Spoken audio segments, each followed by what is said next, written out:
Hello and welcome to this week's episode of Young Turks, India's longest running show on entrepreneurship. I'm Shireen Bhan. The tech movement that revolves around augmented reality seems to be taking off in India as more brands opt for this technology to advertise their products and services. The latest company to join the bandwagon is Prisma Global, an IT solutions firm that provides image recognition services to automobile, print and construction sectors in the country. Sriram Iyer and Amitabh Roy Chaudhary's innovation Snap to Life is an app that connects the print and digital domains at the click of a button. Having already crossed revenues of 25 crore rupees, let's take a look at how Prisma Global is creating an alternative reality. Betting big on the $5.2 billion augmented reality market globally, Sriram Iyer and Amitabh Roy Chaudhary started off Prisma Global in 2013. Soon they acquired a 51% stake in Prisma GmbH, a 33-year-old German company that specializes in image recognition, augmented reality, health, security and business intelligence services to leverage on its core expertise.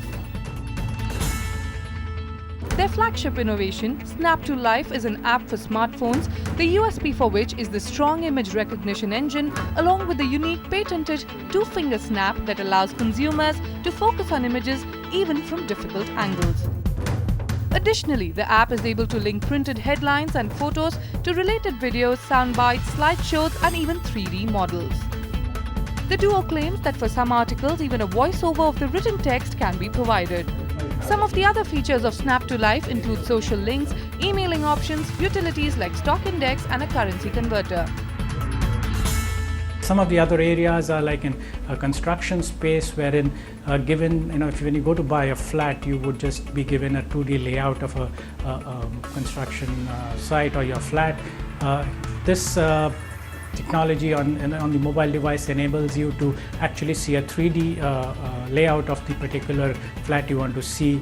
Then taking it further, you could actually get to see a 3D layout of the whole building, how it looks, how the maybe the swimming pool, or a walk through the particular layout of the whole complex and stuff like that. Changing the advertising scenario in India by leveraging its augmented reality solutions, Prisma Global in a short period of time has some of the biggest brands using Snap to Life in both India and abroad. Advertising agencies like DNA and Nirvana and brands like Coca-Cola, BMW, Mercedes, Auto, IKEA make up the venture's clientele. The end venture wherein they could use Snap to Life for booking a ticket or booking a auditorium, booking anything, probably a dinner or anything what they want. Subsequently, from a year from now, the outputs like augmented reality, holographic effects or three-dimensional views and all, that's going to take another level of branding and marketing and advertising.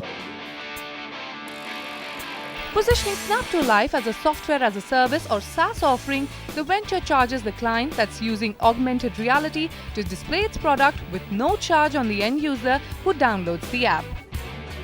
Sriram tells us that the organization providing the images that need to be augmented are charged on the basis of multiple variables like number of images, duration and complexity of models.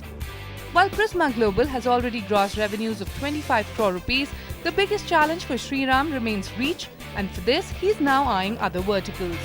In talks with newspapers, Sriram is also looking at the FMCG sector, the exhibition space and even has plans to cash in on the wedding cards business. So what else has he planned for the future? In terms of timelines, as of right now, we should do around about 100 crores plus in next coming year, 2015. And we target around about 2016-17, we should cross 300 crores plus. That's the kind of ballpark figure in terms of numbers. With over 40 employees in India and 25 in Germany, the venture has plans to further increase its India presence. The duo are looking at setting up offices in Delhi, Bangalore, Hyderabad, Chennai and hitting a turnover of 60 crore rupees by year end. Sriram, we hope your ambitious expansion plans become a reality soon. It is now time for YT International, and this week belongs to Israel-based serial entrepreneur Enon Landenberg, who co-founded the country's first interactive advertising agency in 1999 and then set up Infinity Augmented Reality in 2013. the venture develops technology that seamlessly connects all digital devices around you, including your smartphone, tablet, wearable computer, glasses, and your smart TV, to create one giant brain that seamlessly provides you information when you most need it. Headquartered in New York, along with an R&D center in Tel Aviv and Israel, the venture has struck a deal with Google, and plans are underway to develop an app for Google Glass. Well, it sounds like a concept straight out of a sci-fi movie. If you need to see it to believe it, so take a look. Some believe the augmented reality tech movement to be just gimmickry that will fade away. Others, like Enon Landenberg, has already made a serious business out of this. And he says a good way to think of it is to consider augmented reality as the bridge between the digital and real worlds, and his firm Infinity AR as the builder of that bridge.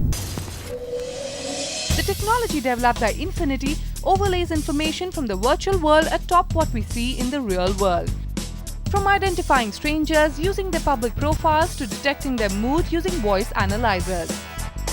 Users get information and recommendations on the most accessible device at any point of time via the amazing Relevance app. The app goes beyond the current 2D layering of digital to create a highly personalized experience based on your context. We connect to all the digital devices around you into one user. So your smartphone suddenly talks with your smart TV, with your Google glasses, with your Meta glasses, with your computer in your car. This is the first thing. The second thing is we not only collect the data and aggregate and understand it, we also present the most relevant data and the context you need right now. So we are working on both of the sides, the augmented reality as the front end and the artificial intelligence on the back end. As of now, the venture has two revenue generation models. One, by selling its software development kit, which allows developers to create further capabilities on the amazing Relevance app, and two, revenues through recommendations, like Google Ads. Going forward, Enon plans to launch the Brain app for the Google Glass as well as other devices running on Android, iOS and Windows Phone. Enon, we hope to hear great things from you. It's now time for us to take a break here on Young Turks, but when we return, catch an Edutech firm that's helping create better engagement platforms for teachers, parents and students. Stay tuned, you're watching Young Turks.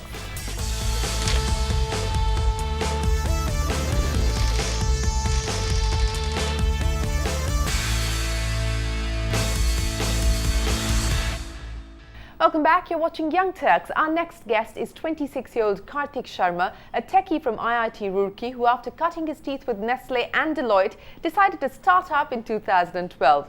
Having travelled the globe and seen how technology was being leveraged in the education system, Kartik sensed a gap in India and started Agnitio Education Systems. Its flagship product, Agnitio Connect, is a virtual web-based platform that connects all stakeholders of an institute. It helps them automate school functions like managing attendance, timetables, and even go through paperless operations. Let's take a look at Kartik's story.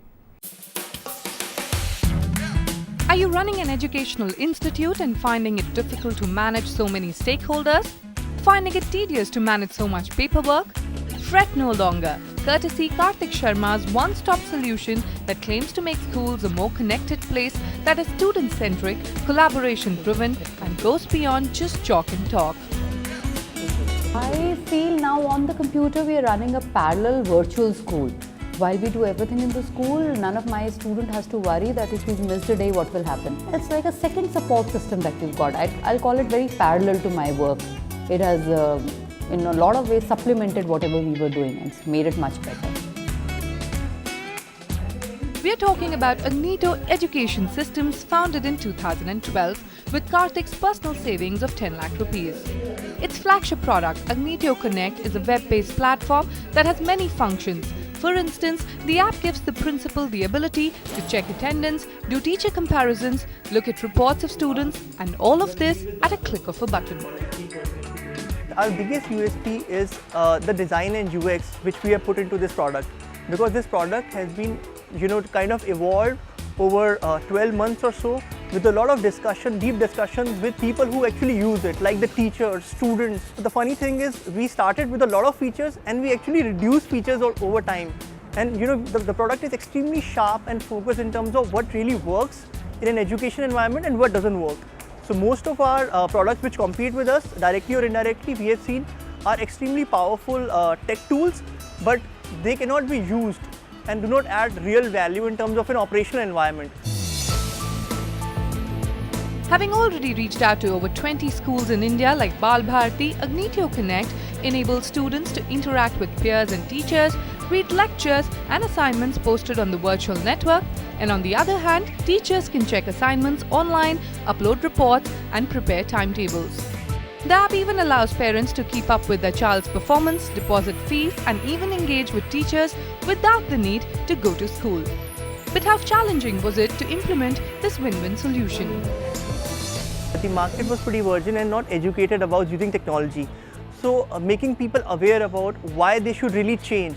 So there was a huge change management aspect to it. The operational issues is, this category, the education generally, you would have certain set of institutions who, embrace this product and embrace innovation very openly. And then there's a huge, the meat of the pyramid is still pretty old-fashioned. So that's a huge challenge when you begin to scale up from 20-25 schools to 1,000 schools. And to achieve scalability, Karthik is looking to close his first round of funding within 3 months. Having broken even, the venture charges schools either a per month per student fee that ranges from 15 to 25 rupees or an upfront charge of 60,000 rupees per month depending on the modules they opt for. An annual maintenance fee of 5,000 rupees to 10,000 rupees is also charged, and this, Karthik says, depends on the level of customization.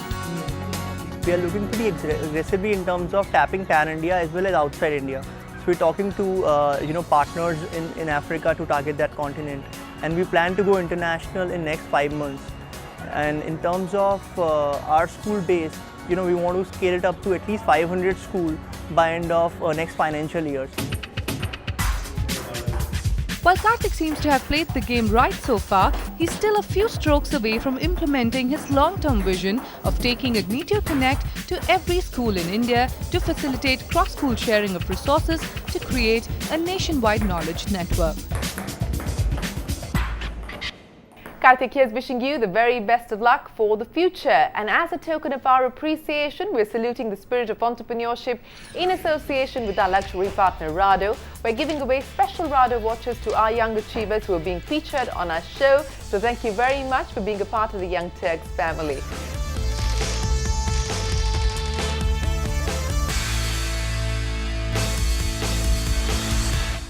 Welcome back. You're watching Young Turks, GSF accelerator program, which was launched in October 2012 by former Reliance Entertainment president Rajesh Sani, has backed over 24 startups so far.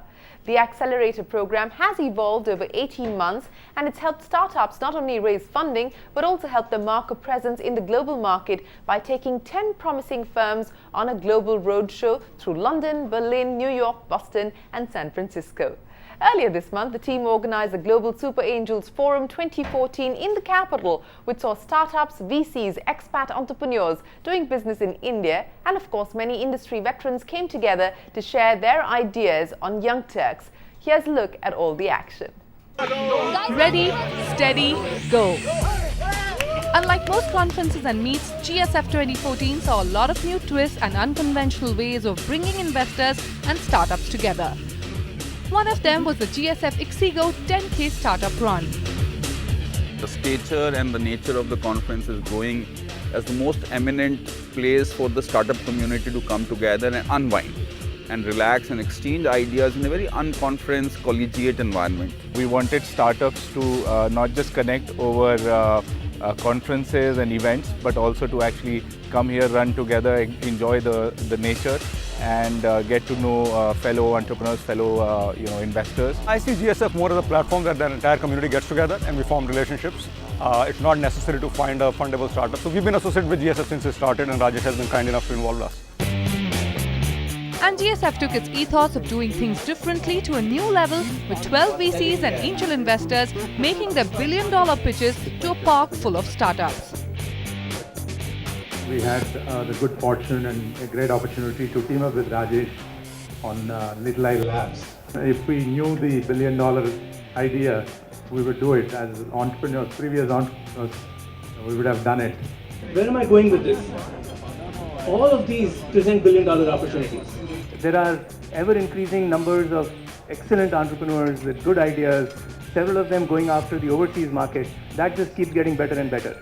Open questions are, when we move a group of people from here to the US, are they able to put themselves in a position where they can compete with another person who's also going after the same market, who is native to their geography? It's an open question. There is a revolution that is happening in Indian agriculture. We are now net exporters of wheat and rice. We have huge exports of seafood, of corn, of guar gum, right, which is used for fracking. We have $3 billion of exports of beef, enough to shock most people when they hear it, give Modi, an aneurysm, and but also enough to put India among the top 3 beef exporters in the world. And some investors had really big ideas, trillion-dollar ideas. Rajesh had constrained us to think about billion-dollar ideas. So I have tried hard, and yesterday I think there was some discussion in the morning about how difficult it is to get to billion-dollar ideas. I've tried very hard to reduce this from a trillion to a billion. Right? So please bear with me. It is really hard to find billion-dollar ideas. When India got independence, there were 330 million gods and goddesses in India. Right? I think that set of gods and goddesses is by and large stayed constant. The population has gone to 1.2 billion people. Right? So we think we will be serving this market to start with through Facebook. People who believe are our customers, people who do not believe are our customers. So what will Facebook do? It will aggregate, curate and discover faith. It will provide avenues for finding happiness, guilt reduction and investing in faith, and that's how we will make money. So this is a perfect example of a VC. You never know whether he's joking or he's serious. This year, GSF made headlines with one of its companies and our young Turk Little Eye Labs being acquired by Facebook. Co-founded by Kumar Rangarajan, the Bangalore-based startup is the first Indian acquisition by social network giant. Many see this acquisition as a validation of the potential of Indian product companies. What happened with Little Eye Labs and before that Red Bus, Tuta Vista are great examples of Indian companies building in India, sitting in India, huge value that global corporations really vie for, right? And that I think that momentum has started. It's going to accelerate. One of the challenges when Rajesh was conceptualizing GSF, entrepreneurs start thinking about getting acquired by a Facebook or a Google or a Cisco or a Citrix to be able to start building backwards. That is one perspective. The other perspective I have is I'm hoping, like Little Eye Labs, this will encourage people to start thinking about exit when they are starting. Because one of the biggest challenges I have, and I have about 12 investments in companies, is finding entrepreneurs who are so passionate and so wedded to the idea, but they don't even want to talk about exit. It almost seems to be sacrilegious that before even giving birth to a baby, you're talking about how to sell the baby, right? Having said that, there is one question that media has asked me, and it said, did you guys sell too early? We all started very naively. We had no idea what we were doing. Okay, we want to start a business, we want to build a world-class product. That is a very naive thought that we started, and now we have left our jobs, we are now sitting there, and now we are building the product. Now we are thinking like, okay, what next? What are we trying to do? It has to have a success criteria. When we consciously thought about it, we thought, what is the success criteria? A success criteria basically would potentially mean in a startup ecosystem, either it has to be an IPO or a acquisition. So then we realized, like, are we really built for IPO? Hats off to people who take it IPO, but I'm not sure whether we actually very consciously realized maybe we are not. And acquisition is going to be the potential exit for it. So that very early on we had made peace to that point. And I think talking to various people, and also it was about, like, it's not about making a baby and selling it off. We took it off as making a daughter and giving it off to a marriage. That's so actually that was a very that's how we actually took it. So anybody who can take what we have and make it better is how we wanted to give it to, not somebody who would take it and destroy it. Well, Kumar, we believe that your marriage with Facebook and your stint in Silicon Valley will be the beginning of something much bigger and brighter for you and your team. It is now time for Bitey Talk Back. This week we ask you, is building a business simply for a blockbuster exit, a healthy trend? Post your comments on our Facebook page. We'll flash the best answers on next week's episode. You can also tweet us. Our Twitter handle is @ShireenByT. Do remember to hashtag YTTalkback with your answers. That's a wrap on this week's episode. Do let us know what you thought of our show by writing into us, youngturks@network18online.com. You can also reach us on our website, youngturks.in.com. We always love hearing from you. Till next week, from everyone here on the Young Turks team, goodbye and many thanks for watching.